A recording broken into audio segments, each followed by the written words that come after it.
Hey guys, Holistic Hilda here. I bring you experts, experiences, and epic adventures to boost your health. I'm a certified integrative nutrition health coach, a certified fitness professional, and the host and producer of the Wise Traditions podcast. Today I bring you a very good friend of mine, Monica Ford. She is known as the Real Food Devotee. She started the first real food delivery service in California and maybe in the world. And she is an expert on fermentation. Not only does she understand the ins and outs, the science behind it, but she works with it week after week, and I've tasted her products. They're absolutely amazing. Fermented condiments, fermented raspberry sauce, sauerkraut, kombucha, all that you can imagine. So check out this conversation where she explains why fermentation is so important, what it can do for us, and how to get started with fermenting. Hey guys, welcome back to my channel. I'm here with my good friend Monica Ford, the Real Food Devotee. Hi everyone.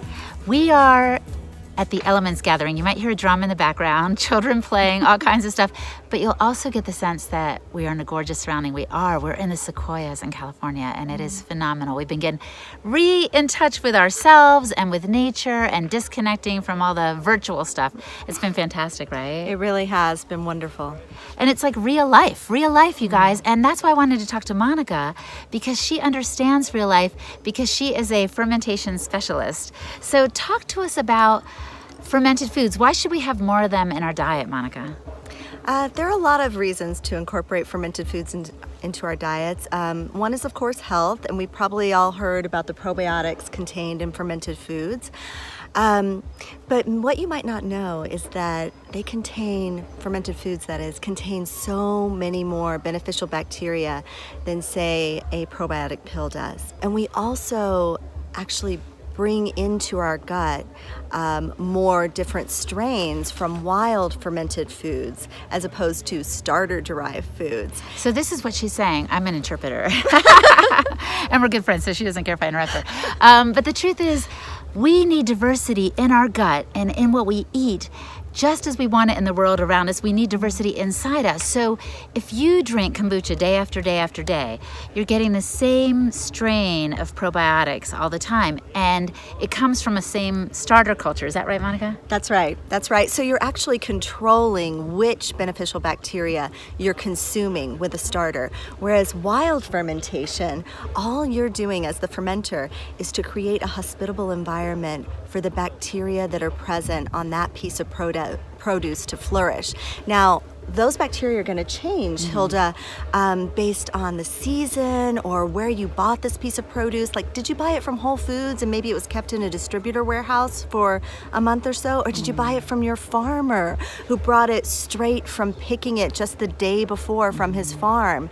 And, different varieties of produce as well. So there are many different varieties of cabbage, for instance, or just different kinds of vegetables. You'll get different kinds of beneficial bacteria. And so when you have this diversity, you up the resilience of your immune system, many fold as compared to probiotic pills or just not getting any fermented foods at all, which is the status that most of us are in, right. I think. And talk to me, don't we want this? Not only do we want to be bulletproof when cold and flu season comes around, but we want our immune system to be ready for anything that comes our way. I love when Monica says, I'm not afraid to hug somebody with a cold, because her immune system is so bulletproof because of the way she eats. I love that. Yeah, I am always bragging about this. But I really do think it's an important part of life. If we eat foods that support our immune system, this entire system, it resides mostly behind our gut wall, right? And that is a 1-cell layer thick wall. So that is like 50 times thinner than a human hair. Just think about that. Wait, that's crazy. Okay. Your gut wall is so thin, and that's the only thing separating 80% of your immune system from the rest of the body. Why do you think it's not thicker? I don't know. Because that seems kind of vulnerable. This hair is pretty thin, and then 50 times thinner. So the gut wall is supposed to be this amazing barrier. Amazing barrier, yeah. So there are these tight junctions that come together, and behind that gut wall is where so much happens. So if there's an opponent bacteria or bad bacteria. I don't actually believe in bad bacteria anymore, but an opponent bacteria or something that might make us feel symptoms or feel sick, that can all be dealt with behind the gut wall before it leaches out into the body. So that's what you want to do. Now, most of us have a leaky gut wall because we aren't eating foods that support the gut wall, things like bone broth or foods with gelatin, and we aren't balancing the bacterial village, really. It's yeah. a village down there. Yeah, the community in our gut. So if we can balance that, then we can really avoid being sick most of the time. So me, myself, I've been doing this for quite a while now, and I have a business that is based on fermented foods in Southern California. So I have a lot of it around me, so I eat it all the time. And I have not had a cold or a flu in over a decade. Now, I used to get a cold or a flu once a year, and the average for Americans is 4 to 6 colds or flus per year. That's the average. Wow. So if you're just getting one per year, okay, fine. But what happened to me was my idea of what normal health is changed when I began eating this food, because I realized I don't have to get a cold or a flu, which means I don't have to give up a week out of every year to laying in bed. I can do whatever I want with that week. I also lost all my food allergies, all my seasonal allergies, which, is one of those things you go to your doctor and he's like, well, you can take a shot, but that's really about it. Or Allegra or whatever they have out That's there, right. and you pop it the rest of your life. I have a friend who literally can't go outside in the springtime at all. Like, she's like, shut the windows. And I'm like, but the fresh air. She's like, no, I can't handle it. And we don't want to live like that. No. So let's stop talking in generalities, Yeah. and let's talk about which foods we should start to incorporate into our diet. Yeah. So in terms of fermented foods, I really believe the queen of fermented foods is wild fermented foods.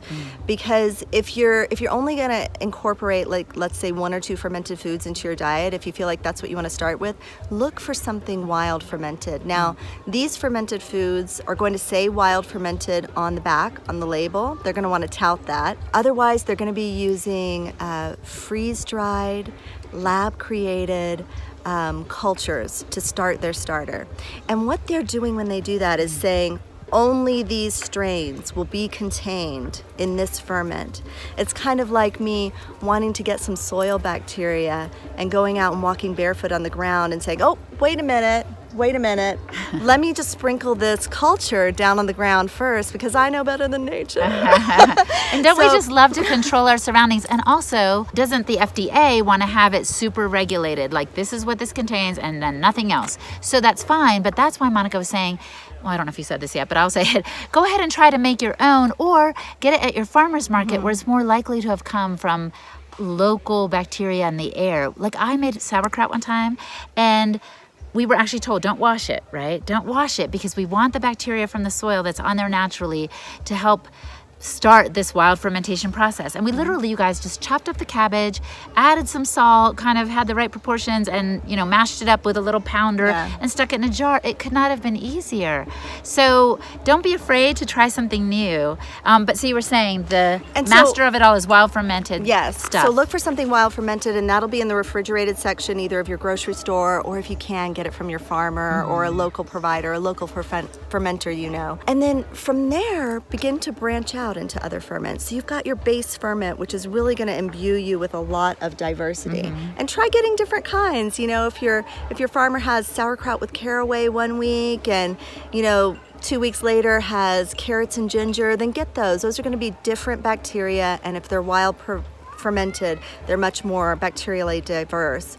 But then you can start also doing things like kombucha, kefir water, cheeses that are fermented. Raw cheeses are great. There are so many different fermented foods that you can incorporate to just kind of switch things up and give your gut really deep diversity, so that whatever it comes into contact with out there in the world, you're going to already have the roadmap to health or fighting that little illness. And doesn't this sound delicious too? I have to be honest with you guys, I used to buy a probiotic supplement, and it was like this fancy name and super expensive, so I'm like, this is great, and maybe there were some good strains in there, but it's not the same as eating this amazingly rich diet that's really going to populate the gut in a very diverse way. It's very true. And also, we really didn't evolve to to get these overdoses of little supplements. You know, we evolved taking nutrients and bacteria from foods, from whole foods.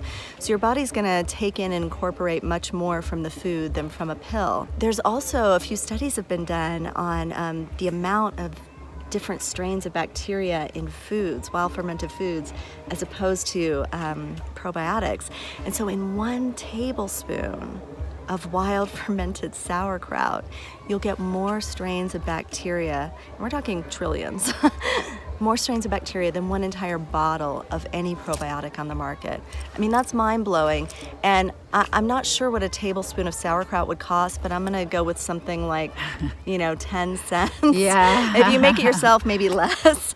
So it's really cost-effective, but it's also much better for you, and there aren't many things that are like that. Usually you have to pay more for something that's better for you, but in this case, you don't.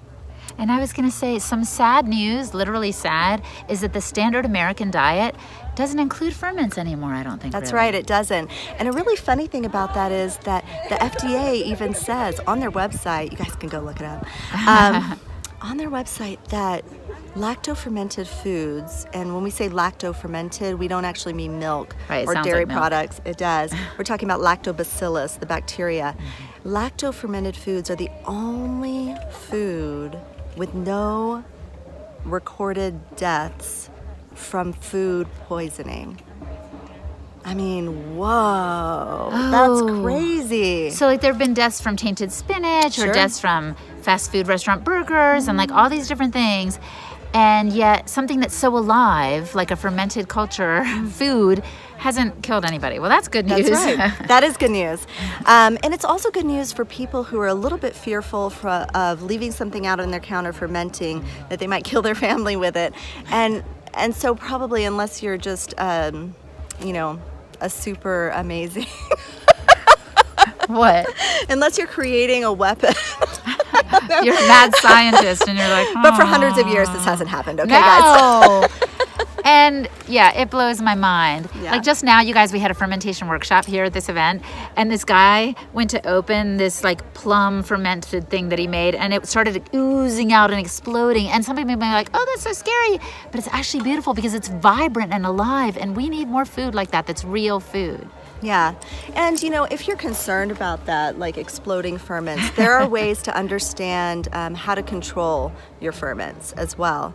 How to make them flourish as much as possible, and then understand the timing of putting them into cold storage to stop whenever you want to, depending on your tastes and maybe your aesthetic desires as well. So fermentation is really a gourmet It's a gourmet experience. It is. And It it's is. offered at gourmet levels. Like our bodies crave these things, only we've kind of forgotten. Like my sister growing up would always drink vinegar. Like she's like, oh, I just love vinegar. And I think what she was craving was something with that tang of ferment. Yes, and I think that's true of sodas as well. We crave that bubbliness, and I don't think that's a bad thing. We're always fighting against it because we don't want to drink sodas. They're so full of sugar and other things that are not great for us. But sodas originally were tonics, So root beer, for instance, is a compilation of wonderful herbs and roots that are great for the digestion and the skin and the hair, and it was given as a tonic.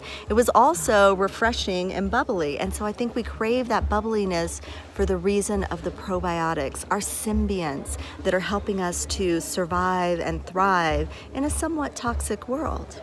Somewhat toxic. Very toxic. So you guys, get to your farmer's market, get to your grocery store, look for wild ferments. Maybe start with a simple kraut. If you live in Southern California, get her stuff because it's amazing. She even makes like fermented raspberry sauce, right? And fermented hot sauce. I mean, I'm just blown away by all the things Lots she of makes. gateway ferments. Yeah, gateway ferments. So look for them and then comment below if you've tried something or even made something on your own, because you can do that too. Maybe we'll even have another episode on the YouTube channel here of somebody really simple steps for making something, because once you go that way, you're not going to want to go back. There's nothing like homegrown, right? Yeah, absolutely. It's a really wonderful, magical experience that will reconnect you with your food, and I think reconnect you with your health as well. It's very empowering. Awesome. All right, well, we're going to go dance to the drum beat. So we'll see you in a little while. Thanks for watching, guys. Bye. Thanks for watching, you guys. Comment below and let me know what you thought of this post. and what you'd like to see next time. Subscribe so you don't miss a thing, and click on the notification bell so you can be alerted every time I upload a new video. Thanks again, and talk to you soon.